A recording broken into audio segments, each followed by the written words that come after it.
Excellences, Monsieur le Président de la République de Côte d'Ivoire, Monsieur Alassane Ouattara, votre candidature aux prochaines élections présidentielles, contrairement aux engagements que vous avez solennellement pris devant le peuple ivoirien. Toute ma vie d'artiste, au nom de ma loyauté, j'ai milité pour le peuple. J'ai milité pour les plus faibles. J'ai sacrifié une grande partie de ma carrière pour défendre la paix, l'amour, l'unité et la prospérité dans mon pays. Par conséquent, mon intervention s'impose, car l'heure est grave. Monsieur le Président, on ne bâtit pas un pays sur un régime de peur. On ne bâtit pas un pays en exilant ses fils et en emprisonnant les porteurs d'idées opposées. En succombant à la tentation et à l'éternité politique, vous risquez de faire sombrer la Côte d'Ivoire dans un chaos que nous croyons éloigné à jamais. Allez-vous sacrifier tout ce que vous avez bâti pour vous classer du mauvais côté de l'histoire de notre pays? Allez-vous tomber sans résister dans le destin tragique des chefs d'État africains obsédés par le pouvoir? Monsieur le Président, vous avez encore une chance d'échapper aux prédateurs qui s'agitent autour de vous pour leurs intérêts et non le vôtre. S'il n'y a aucune personne dans la jeune génération compétente pour vous succéder, vous avez dès lors, Monsieur le Président, échoué. Et il faut le reconnaître en renonçant à ce mandat qui sera le mandat de trop. Car le peuple ivoirien qui vous a porté, qui vous a accompagné à la magistrature suprême, pourrait vous manquer de respect. En vous remerciant en avance pour votre attention, je vous prie, Monsieur le Président, de retenir que je sais prévenir, je ne sais pas guérir. Je vous remercie. Jean-Marc Kwasi, dit général Rafal Goïta, secrétaire général national du syndicat SINEFC Unité et porte-parole de la cause FC et TFPA. C'est le lieu, encore une fois, de vous dire merci et félicitations pour votre brillante mobilisation lors de la grève d'avertissement que nous avions lancée les 15, 16 et 17 octobre dernier. Cette grève a été un succès retentissant sur toute l'étendue du territoire national.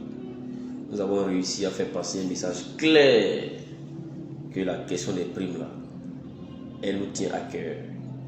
Et nous ne cesserons de nous battre que lorsque nous aurons effectivement ces primes là. C'est de ça qu'il s'agit. Camarades, le mois est terminé et comme il fallait s'y attendre, beaucoup de nos militants et sympathisants, nos vaillants soldats ont vu leur salaire ponctionner. Donc les montants varient de chaque agent, d'un agent à l'autre, je veux dire. Puis, nous, les leaders syndicaux, qui avons signé les différents préavis de grève et les mots d'ordre de grève, nous qui vous avons appelé à ce combat noble pour l'obtention de primes consistantes et conséquentes pour le secteur éducation-formation, nous voyons nos salaires du mois d'octobre 2024 suspendus. Voilà, donc pour avoir fait 3 jours de grève, nous voyons nos salaires suspendus alors que nous avons travaillé tout le mois d'octobre 2024. Sauf bien sûr ces 3 jours de grève.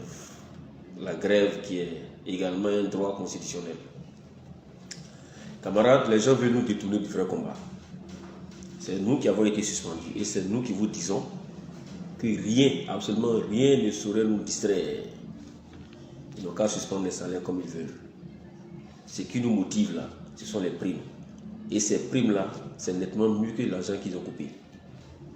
Donc, s'ils croyaient pouvoir nous démotiver, nous démobiliser, nous décourager à travers cet acte inique et cynique, c'est maintenant qu'ils viennent de nous de fouetter notre volonté de lutter. Nous sommes maintenant de plus en plus convaincus et déterminés que le combat que nous menons est le meilleur combat. C'est un combat noble. Et nous n'allons pas reculer. Nous allons continuer le combat jusqu'à l'obtention de primes consistantes et conséquentes pour le secteur éducation-formation. Camarades, on n'a pas besoin de te le rappeler. Regarde juste autour de toi. Dans tous les services décentralisés, j'ai dit bien tous les services décentralisés, des ministères en charge du secteur éducation-formation, en dehors de nos grands chefs qui ont des dotations en véhicules, quand vous regardez nos parkings, 99,99%, ce sont des motos. Et ça, c'est ceux qui ont fait des efforts parmi nous. Quand on sait que la grande majorité se déplace avec le plus vieux moyen de transport, c'est-à-dire les pieds. Et quand vous prenez le petit pourcentage qui fait des efforts surhumains pour obtenir ne serait-ce que des véhicules, ce sont des vieilles voitures, des poussières démarrées, comme on le dit. Il est temps que ça change. Nous sommes aussi des fonctionnaires de ce pays. La Côte d'Ivoire n'est pas n'importe quel pays. La Côte d'Ivoire jouit d'un prestige à l'international. Et il faut que nous, qui sommes les agents de l'État de Côte d'Ivoire, soyons des agents aussi qui donnent envie de travailler. Des agents qui donnent envie, qui donnent respect et considération au sein de la société ivoirienne. C'est de ça qu'il s'agit. Voilà. Le statut général de la fonction publique lui-même nous enjoint, nous fonctionnaires, à préserver l'image de marque de l'administration publique en tout lieu, en tout temps. De vous à moi, c'est quelle image de marque on peut préserver dans la situation de paupérisation où nous vivons? Camarades, nous restons concentrés. Force à la lutte, à la prime, on y va jusqu'au bout. On vient de vous montrer deux vidéos. On vient de voir la première vidéo, l'adresse de l'artiste Mewe. Et cette adresse, il faut préciser, n'est pas une adresse de cette année. C'est l'adresse pour les élections de 2020. Mewe mettait alors Alassane Ouattara en garde, à lui disant de ne pas faire un troisième mandat. Mais cette vidéo qui était pour 2020 est valable pour 2024. La question qu'on s'est posée, c'est, imaginez-vous un seul instant qu'après Mewe, Chikenja avait suivi avec une même vidéo, Alpha Blondy avec une même vidéo. On aurait certainement eu un 2020 différent. Mais ceux-ci ont décidé de ne pas le faire. Ils ont décidé de se coller derrière leurs frères du village selon eux. Le combat qu'ils ont toujours mené n'était pas le même. Aujourd'hui, ils nous montrent véritablement leur visage. Pourtant, Mewe, lui, il a pris position. Et il a dit de quel camp il est. Alassane Ouattara est venu au pouvoir par les raisons dont lui seul il sait et dont il est coutumé. Il a fait des choses bien. Il a fait des choses mal. On peut ne pas être d'accord sur tout, mais il pouvait sortir par une porte honorable et respectable. Il a décidé de sortir par la petite porte. Il est donc important pour un artiste, surtout quand il est engagé, de prendre position aux côtés du peuple et de dire la vérité à ce monsieur. Mais nos pères ont décidé de ne pas le faire, comme ils l'ont fait jadis pour le président Laurent Gbagbo. Et c'est honteux, c'est véritablement honteux pour ces gens-là, qui n'assument pas leurs propos en tout temps et en tout lieu.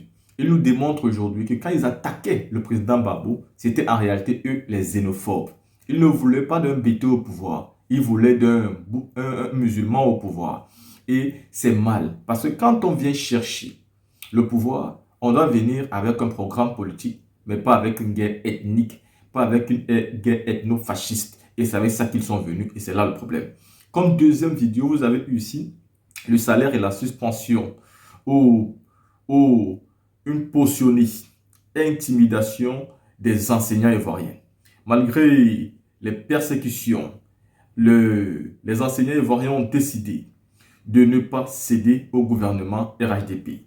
Jama Kwasi, dit général Rafal Goïta, a décidé en tant que porte-parole de s'adresser au peuple et à tous les enseignants. Vous avez donc vu ici, comme deuxième vidéo, cette vidéo-là. Le gouvernement d'Alassane Ouattara n'a pas de limite. Et j'ai envie de dire, votre limite devait être au niveau des enseignants. C'est eux les porte-standards. C'est eux qui soutiennent les jeunes d'aujourd'hui à aller à l'école. C'est eux qui sont en train de fabriquer l'avenir de demain. Des gens qui pourront aussi un jour gouverner le pays, être des DG quelque part, faire à ce que le pays avance avec une autre vision. Vous savez, à l'époque du président Félix Houphouët-Boigny, on a l'habitude de nous dire ça. L'école était très importante. Et nous pouvons le voir aujourd'hui avec les intellectuels qu'il y a en Côte d'Ivoire. Mais ce qu'Alassane Ouattara est en train de fabriquer aujourd'hui, vraiment, c'est grave. Parce que ce qu'on aura, ça sera grave. La team, vous avez écouté 2 vidéos que je vous ai proposées. Dis-moi ce que vous pensez, on se voit pour une autre.